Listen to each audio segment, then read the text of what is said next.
नमस्कार साथियों, स्वागत करता हूं आप सभी का आपके अपने चैनल पर। मैं हूं आपका अपना ज्योतिष रत्न भुवनेश और लेकर आ गया हूं माघ मास महात्म्य कथा श्रृंखला का अगला वीडियो। अगर आपने चैनल को अब तक सब्सक्राइब नहीं किया तो जरूर कर दीजिएगा, बेल आइकन भी प्रेस कर दीजिएगा साथियों, क्योंकि हम लेकर आ गए हैं लगभग रोज आपके लिए कथाओं के वीडियोज और भारतीय संस्कृति के आध्यात्मिक पहलू को उजागर कर रहे हैं।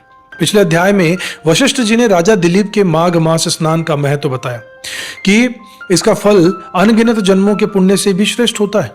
भृगु ऋषि दुर्भिक्ष के समय एक दिव्य पर्वत पर तप करते हुए जहां एक विद्याधर अपनी पत्नी सहित आया था, वो व्याघ्र मुख होकर दुखी था और ऋषि ने बताया कि ये पाप एकादशी के दिन तेल लगाने से हुआ था।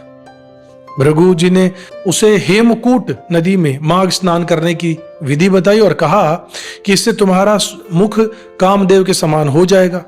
वशिष्ठ जी ने कहा कि माघ स्नान का फल पुष्कर और गंगा सागर जैसे तीर्थों से भी बढ़कर होता है। विद्याधर ने स्नान किया और देवतुल्य रूप पा लिया। भृगु ऋषि ने भी अपनी तपस्या पूर्ण की।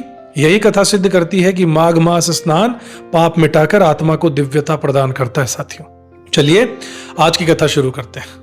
श्री वशिष्ठ जी कहने लगे कि हे राजन, अब मैं माघ मास के उस महात्म्य को कहता हूं जो कार्तिवीर्य से पूछने पर दत्तात्रेय जी ने कहा था।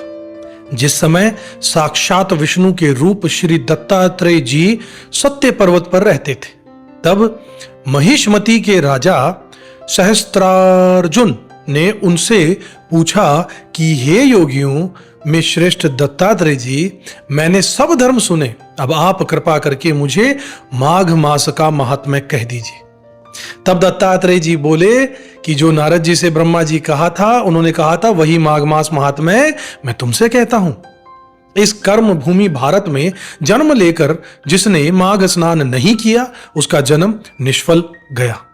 माघ मास महात्म्य भगवान की प्रसन्नता, पापों के नाश और स्वर्ग की प्राप्ति के लिए माघ स्नान अवश्य करना चाहिए।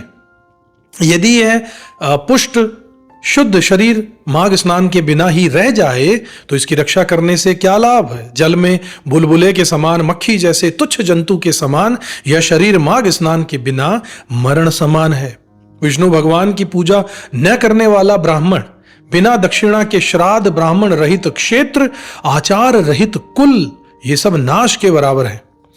गर्व से धर्म का, क्रोध से तप का, गुरुजनों की सेवा न करने से स्त्री तथा ब्रह्मचारी, बिना जली अग्नि के हवन और बिना साक्षी के मुक्ति का नाश हो ही जाता है। जीविका के लिए कहने वाली कथा, अपने ही लिए बनाए हुए भोजन की क्रिया, शुद्र से भिक्षा लेकर किया हुआ यज्ञ तथा कंजूस का धन, ये सब नाश के कारण है।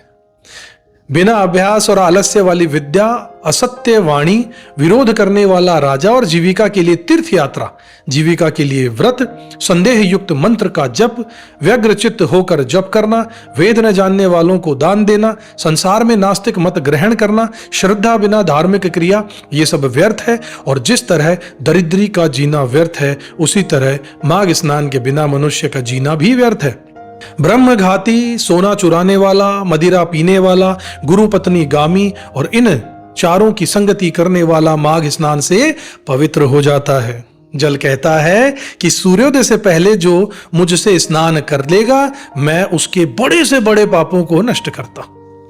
महापातक भी स्नान करने से भस्म हो जाते हैं। माघ मास के स्नान का जब समय आ जाता है तो सब पाप अपने नाश के भय से कांप जाते हैं। जैसे मेघों से युक्त होकर चंद्रमा प्रकाश करता है, वैसे ही श्रेष्ठ मनुष्य माघ में स्नान करके प्रकाशमान होते हैं। काया, वाचा, मनसा से किए हुए छोटे या बड़े, नए या पुराने सभी पाप स्नान में धुल जाते हैं। आलस्य में बिना जाने जो पाप किए हों वो भी नाश प्राप्त हो जाते हैं। जिस तरह जन्म जन्मांतर के अभ्यास से आध्यात्मिक ज्ञान की प्राप्ति होती है, उसी तरह जन्म जन्मांतर अभ्यास से ही माघ स्नान में मनुष्य की रुचि होती है। यह अपवित्रों को पवित्र करने वाला बड़ा तप है और संसार रूपी कीचड़ को धोने की पवित्र वस्तु है। हे राजन, जो मनवांछित फल देने वाला मास स्नान नहीं करते, वे सूर्य चंद्र के समान भोगों को कैसे भोग सकते हैं। इति श्री पद्म पुराणांतर्गत चतुर्थो अध्याय समाप्त। अर्थात चतुर्थ अध्याय की समाप्ति यहीं होती है। अगर वीडियो और कथा पसंद आई हो साथियों तो इसे लाइक कीजिएगा, चैनल को सब्सक्राइब नहीं किया तो जरूर कर लीजिएगा, बेल आइकन प्रेस कर दीजिएगा। आपका सब्सक्रिप्शन ही हमारी सबसे बड़ी ताकत है साथियों। अगले वीडियो में फिर मिलूंगा आपसे, तब तक खुश रहिएगा, अपना कर्म करते रहिएगा, ऊपर वाले में विश्वास जरूर रखिएगा। जय श्री राम।